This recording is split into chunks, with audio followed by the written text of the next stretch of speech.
In this video, I just want to go over the basics of preparing for the multi-state bar exam, or the MBE, which of course is the 200 question multiple choice portion of the exam. Now, at the risk of sounding redundant here, right, what do we all think is the best way to improve MBE scores, right? As you work through Studicata bar review, what's the #1 way to increase your scores on the MBE? Well, we know, right? We've talked about this. It's active review, right? Practicing questions under bar exam conditions and thoroughly reviewing those answer explanations until you understand fully why each answer choice is correct or incorrect, right? We've talked about this ad nauseum, so I'm not going to go into a ton of detail, right, on improving MBE scores and active review. But what I want to talk about here, right, is the main focus in this video is, right, we're about to turn you guys loose. You're going to start doing practice questions here shortly. You're going to start running through MBE practice questions. I just want to give you the basics to keep in mind before you start doing practice questions under bar exam conditions. Now, it's important to note here, I'm not going to deep dive into all the specifics that you could talk about, all the little tiny different strategies and tactics for each subject. In my opinion, oftentimes this can overcomplicate things for students when we start talking about different question type structures in each subject, right? And what to do if you see this question structure and how you can eliminate these types of answer choices and this subject based on this, right? In my opinion, when you start going into this level of detail in terms of strategy and tactics, it can often overcomplicate things, especially in the beginning, right? So first thing I want to do is just give you the absolute pure basics, right? So that you can get started, you know, understanding how to approach this thing with basically what are going to be considered universal truths. Maybe down the line, once you've seen some fact patterns, we can start to give you a little bit more strategy, a little bit more tactics and advice in different subjects. But in the beginning, right, we want to focus primarily on the basics, right? Just enough to get you started and get going. Because the best strategies and tactics are the ones you develop for yourself, right? It's not what I tell you. And again, I often think that overcomplicates stuff, and students are worrying about little tricks and tactics rather than just applying a lot of facts, and it's going to slow you down, right? Bog down the whole process. We don't want that. So I'm just going to go over the basics here. Starting #1 with question structure, right? Each MBE question is going to have a very similar structure, right? There's 3 components. If you're looking at the exam on paper, which you will be, right, this is what it's going to look like, right? You're going to have the question, right? So it'll say, you know, question number, right? So it'll be like question #1, right? And then you'll get usually 1 block of paragraph, right? It'll be like this. Then there's going to be a break, right, after this paragraph, and there's going to be a question, right? And then you're going to have answer choices. The MBE, it's 4 answer choices: A, B, C, and D, right? That's what the structure of every question is going to look like, right? You're going to have the question number, you're going to have a big block of text, which we call the fact pattern, you're going to have a break with a question that we call the call of the question, and then you're going to have answer choices. So again, this right here, this first part, I'm going to refer to as the fact pattern, right? This is the facts. Usually this tells some kind of story, right? But it's going to give you the facts that you have to consider, right? After that, there's going to again be a little break, and there's going to be an actual question. This we call the call of the question, the call of the question. And then of course, you're going to have your answer choices, and it'll be your job to apply the law to the facts to answer the call of the question correctly, right? And you'll select what you think is the best answer choice, right? So this is simple, right? This is what the question structure is going to look like, right? So when you hear me say fact pattern, I'm talking about the actual facts, the story that's given to you. When I say the call of the question, I'm talking about the actual question, right? Where you're being directed. And when I'm talking about the answer choices, I'm talking about A, B, C, D, right? Very simple, right? This is the structure. This is what every question is going to look like, right? So the first point to make, right, when we're thinking about question structure is that the point of the MBE is to apply law to facts, right? The law is what you're going to learn here in Studicata Barbie. It's going to be what you learn when you go over all these answer explanations. It's what our outlines, our lectures, we talk about a lot about what the law actually is. And on the MBE, we're really thinking about the majority rules, right? The general concepts of law, what the majority of jurisdictions follow. We're not thinking about what this one random jurisdiction where you live, how that applies to law. We're thinking about general concepts. We're thinking about the majority, right? And so what we're going to do is we're going to take that law, right? These majority, these concepts, this majority law that's out there, right? The majority views. And we're going to take that law from our head, right? Because that's not given to you on the exam. And we're going to apply that law to the fact pattern, right? To the facts that we are given to answer whatever the call of the question is, right? To select the right answer choice or eliminate wrong answer choices, right? That's how it generally works. Now, the first point to make when we're thinking about applying law to facts is you never on the bar exam want to be seduced, right? On the MBE, it's very common, right? The bar examiners are trying to seduce you, right? Oftentimes you'll hear people say that the MBE does not have trick questions, right? They're not trying to trick you. This is something I hear all the time. Well, I don't know what people define as trick questions, right? So I don't know if they're actually trying to trick you, if that's the right word. But we can say, based on the data, right, that the bar examiners are definitely leading students in directions that get them to wrong answer choices, right? Because oftentimes what you see, right, if we break this down, right, and this is something that you will see if you look at what students select, right? And we can talk about this in terms of difficult versus tricky, right? And this will illustrate a lot for us. Imagine that we have a question on the bar exam and 4 answer choices, right? There's A, B, C, and D, right? And let's say that 40% of the students select answer choice A, so it's 40%. 40% select answer choice B. Let's say that, so we're at 80%, let's say that 15% select C, and let's say 5% select D.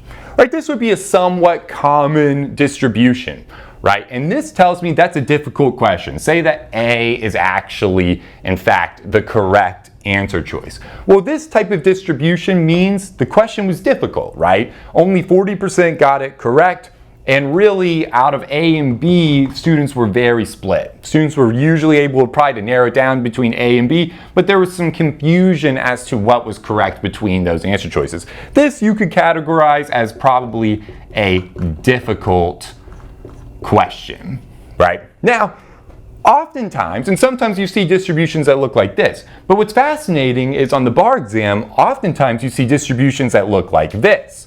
Say you have A, B, C, and D. Again, let's say that A is the right answer, right? Sometimes it does this. It'll be A is 5%, right? B is, say, 85%. Right, and C and D, we can say like 2% and 3%, right? Whatever, doesn't matter.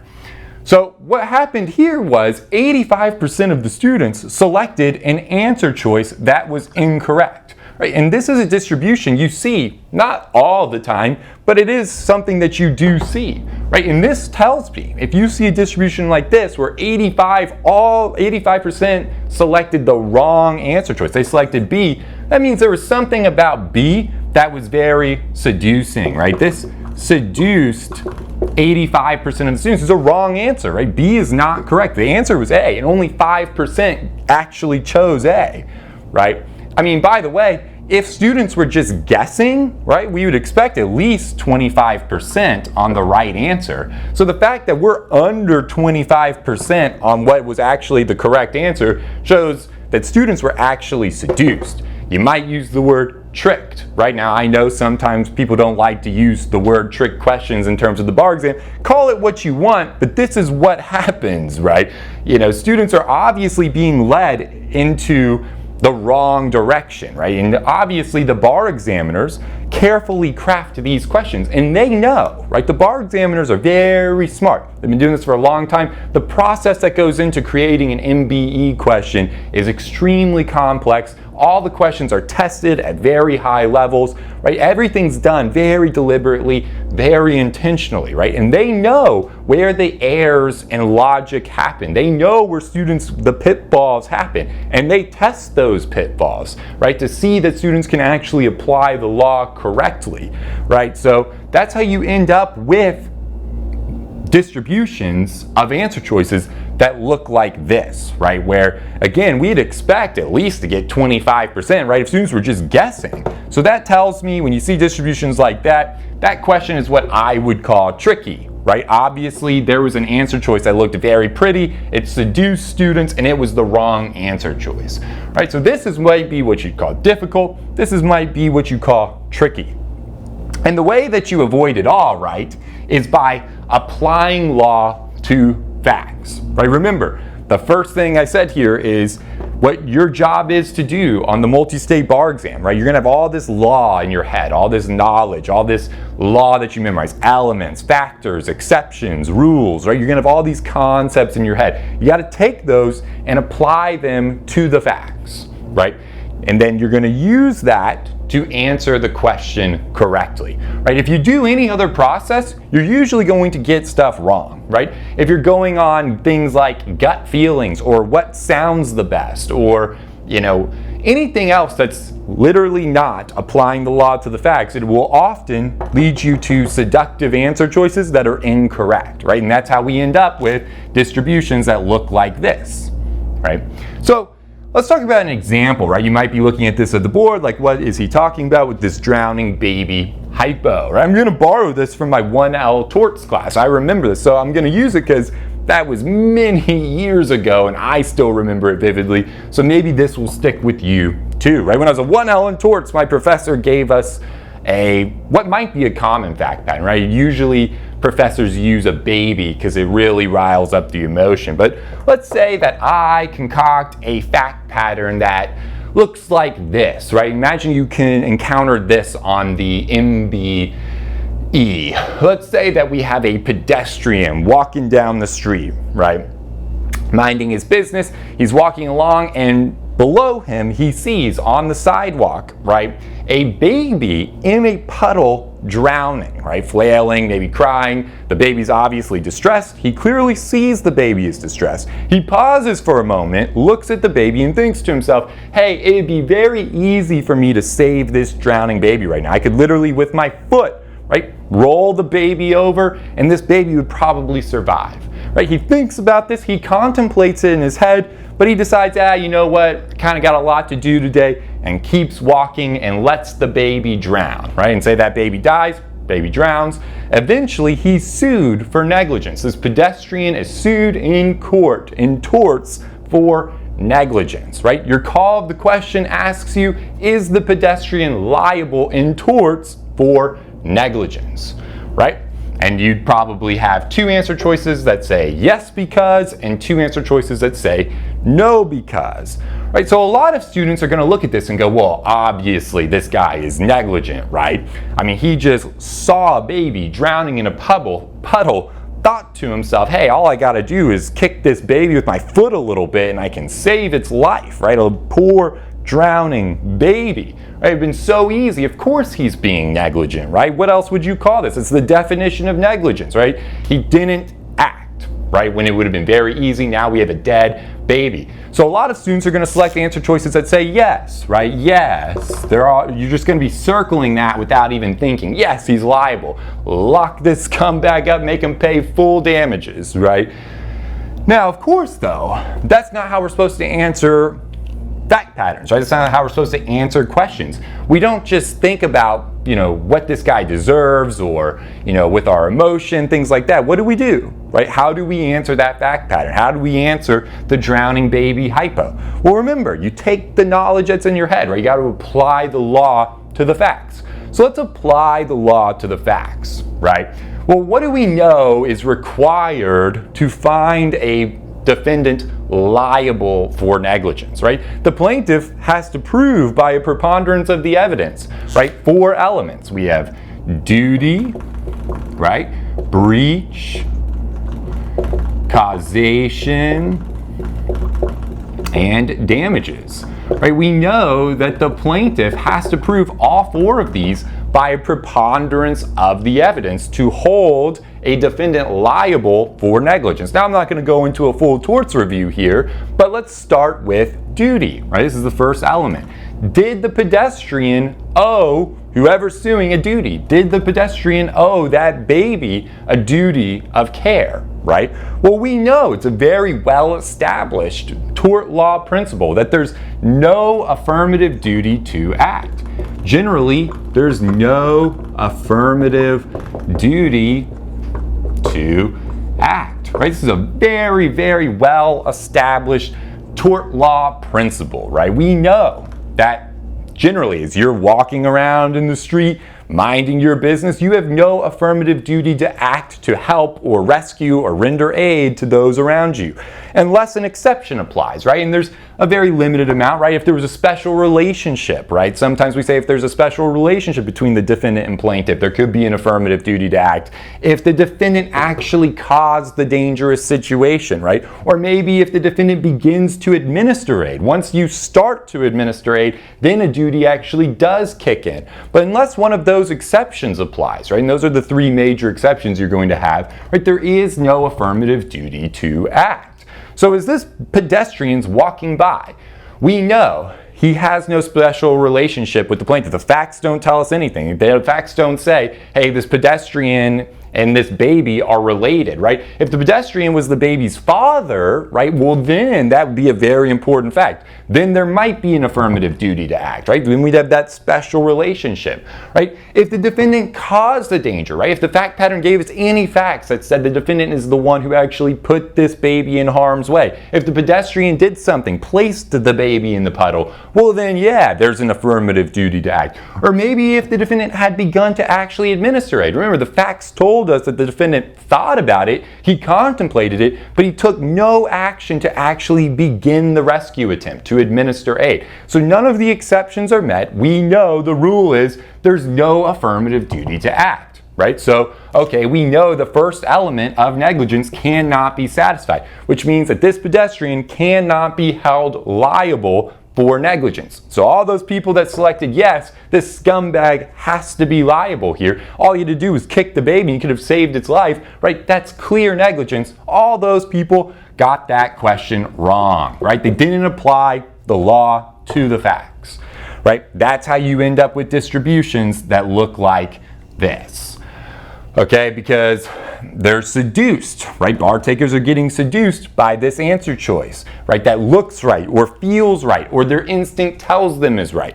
If you start doing that stuff, you're going to get in trouble. The bar exam has been and forever will be about applying law to facts, because this is what a lawyer does, right? A lawyer doesn't oftentimes use emotion, right? Lawyers are typically using logic, right? To apply the law to the facts, right? So that's what your job on the bar exam is, right? You can't think with emotion. You need to be a computer, a robot, and actually think about it, right? Okay, so how do we do that, right? How do we take steps to become that computer and make sure that we're applying the law to the facts correctly? Well, the best advice that I can give you, right, is your starting point as you go out there and start to do practice questions. The biggest thing I could ever say is read carefully, right? And obviously, right, that's a given. But there's a lot that goes into this idea of reading fact patterns carefully, right? I often say read like a lawyer, not like you're reading a book, right? You want to read very critically, very carefully. And oftentimes on the bar exam, there's not a lot of time to keep reading a fact pattern over and over again. Usually you only get one shot to really read the fact pattern. So you got to be locked in and reading carefully, right? And probably the best advice on this whole board I can ever give you is right here. This is a game changer, and you should always, always, always do this, right? You want to read the call of the question first. Remember when we talked about the question structure a little bit ago, right? We said it starts with the facts. You're going to be given some sort of story, usually a fact pattern, right? And then there's going to be a break and there's going to be an actual question. Below that is your answer choices, right? That call of the question is always the first thing you read. Read the call of the question before you read the fact pattern, right? So you want to skip when you see, right, when you see your question, right, and up here is the question or the fact pattern, and there's that break in the call of the question. You start here. You read the call of the question first, and then you go back and read the facts, right, before you select the correct answer choice, right? Why do you do that? Well, think about our drowning baby hypo. Right? If we started with the call of the question, if the first thing that you read was, is the pedestrian liable for negligence? In your head, you can immediately say, before you read any facts, before you know, right, what the fact pattern is, you can establish a lot of information, right? Well, if the call of the question is asking me, right, whether this person can be held liable for negligence, I know this fact pattern is probably going to create a scenario where we have some sort of accident where someone's harmed, right? That's what negligence fact patterns look like. We're going to have some sort of accident and someone's going to be harmed here, right? And my question is, can we prove that this party, this pedestrian, satisfies 4 elements? Did this defendant, right, or did this pedestrian have a duty? Did the pedestrian breach that duty? Was the pedestrian the actual and proximate cause of the harm? Were there actual damages, right? I know before I even read the fact pattern exactly what I'm looking for because I read the call of the question first, right? I'm thinking about those 4 elements and whether this pedestrian is going to be able to satisfy those elements in this fact pattern or not, right? If I just read the fact pattern first, I'm kind of just reading it blindly. I don't even know what the question's even about, right? I'm just kind of reading this story just to read a story. But when I read the call of the question first, now I know what I'm looking for as I'm reading it. It's going to let me read critically. This is the most important thing I can give you, right, in terms of how to prepare for the MBE. You always want to read the call of the question first and take a quick moment to think about it, right? Read it very carefully, every word of that call of the question very carefully, and do what I just did. Okay, what is this about then? What am I looking for in this fact pattern, right? That's going to help you identify what the issues are, right? Reading the call of the question first will give you clues to keep in mind as you read the fact pattern.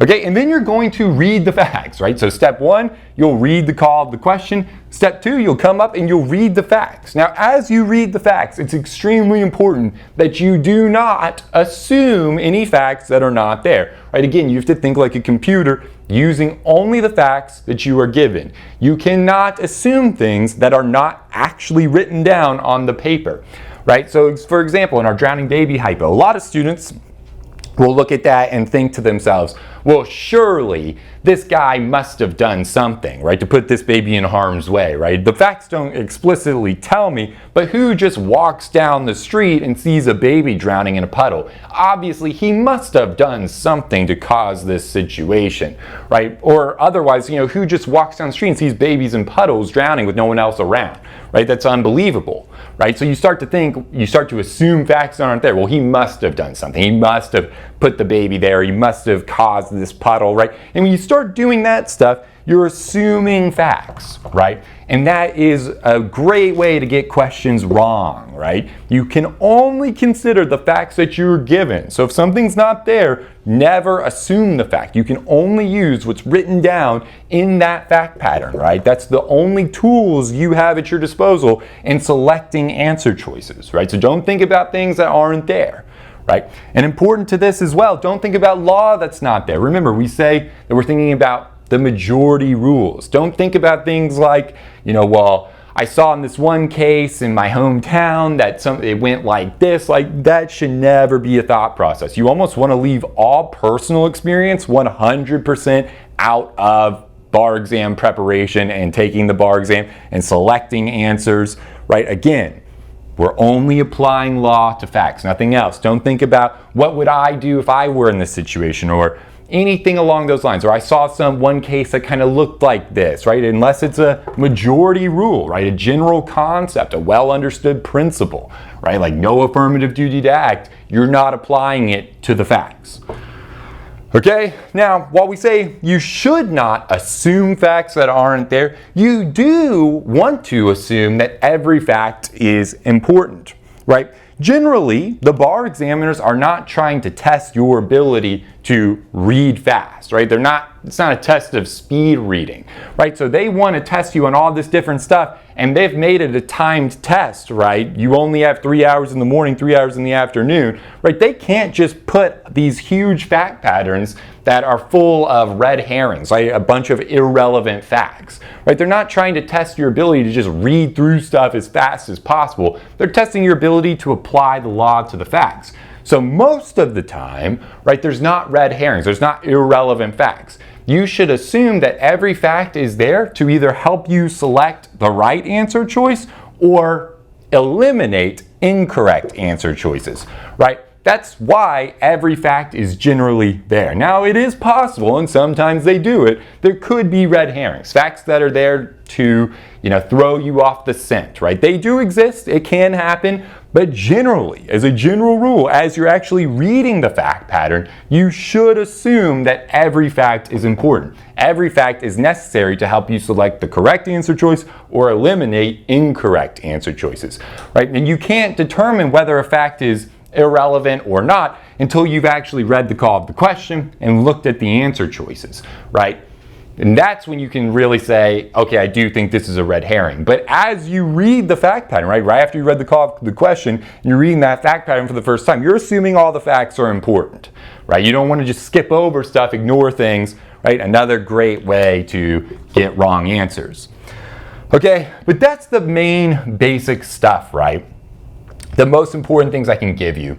And just when we're thinking about the basics of the MBE, right? Number one, right, do not be seduced. Apply the law to the facts. The bar exam is about applying law to facts, right? You want to be as methodical, as machine-like, as unemotional as possible. You want to remove your personal experiences, your subjective thoughts, your views on things, just out of it, right? You want to leave all of that stuff at the door when you walk into the bar exam and just become a computer, a robot that applies law to facts. You just need to think about what are the elements here, apply those elements. What are the exceptions, apply the exceptions, right? Just a machine working through them, right? And by the way, you're going to get better and better at this as you practice, right? The more you practice and the more you review those answer explanations, the more you're going to see this, right? You're going to start to understand, oh, I see what he's talking about. By doing it and reviewing those answer explanations, you're really going to start to see how it works, right? So don't be seduced. The bar examiners know where the pitfalls are, right? They're going to lead you down paths. They're going to give you the drowning baby hypo, right? They're going to have answers that look attractive, that look shiny, that are there to seduce you. And if you don't think about it, if you don't apply the law to the facts, you will select those wrong answers, right? And that's, it's okay. I'm fine with students missing difficult questions, right? All day long, I'll miss difficult questions, right? It can happen to anyone. Difficult questions are difficult, right? It's okay to miss difficult questions, but you never want to miss questions because you were seduced, you were tricked, right? You don't want to miss questions because you didn't even apply the law of the facts. Like you knew the law, you just didn't apply it, right? This is not a difficult law to understand, right? There's no affirmative duty to act. That's a very easy rule. It's one sentence. Yeah, we have some exceptions, but the rule is generally very easy in the scheme of, different law that we could cover. UCC 2207, hearsay, right? Those are complex, more difficult types of analyses. Something like no affirmative duty to act, it's actually a really straightforward, simple analysis. The way that students miss this is not because they don't understand this rule. Everyone gets that. No affirmative duty to act is an easy rule to grasp. The way they miss it is because they get seduced, they get tricked, right? Which we don't want anyone missing questions. Again, okay to miss difficult questions, right? Complex questions, they're difficult, right? Anyone can miss them, but we never want to get seduced. We don't want to miss questions that we have the knowledge, the rules up here in our head somewhere, we just didn't apply it, right? In other words, we were basically tricked. Right, and then the other really important thing when you're thinking about, okay, well, how do I avoid being seduced, right? How do I avoid being tripped up? The answer is to read carefully, right? And again, this is a skill that you're going to build. The more you practice, the better you're going to get at critically reading these fact patterns. But remember these three things, right? Number one, you want to read the call of the question first. Again, it's probably the most important takeaway of this video. That will help you immensely as you approach fact patterns. You always want to read the call of the question first. That's going to give you the clues you need. That's going to tell you what to look for as you read the facts. You can't read the facts critically if you don't know what you're looking for. Right now you're just reading a story for the sake of reading a story. Right? And it's also going to speed up your time, because what happens, you read the story, then you read the call of the question, you're like, oh, that's what I was supposed to do. Then you go back up and you try to reread stuff, you're losing time, right? So always read the call of the question, read it critically, take a moment to think about, what am I looking for in this fact pattern? What are the issues that are going to help me solve this call of the question? Right? Then read the facts carefully and move on. As you read the facts, remember, don't assume facts that are not there. The only facts you can use are the ones that are written on the paper that you're looking at. You can't assume things that aren't there. Even if it seems completely logical that you would have to assume this fact to make it true, if it's not there, don't assume the fact, right? If it's not there, don't assume the fact. However, we do say to assume every fact is important. Generally, right? Generally speaking, every fact is important. Every sentence in the fact pattern is going to help you determine what answer choice is correct or what answer choices are incorrect. It's either going to help you select the right answer or eliminate wrong answers. Okay?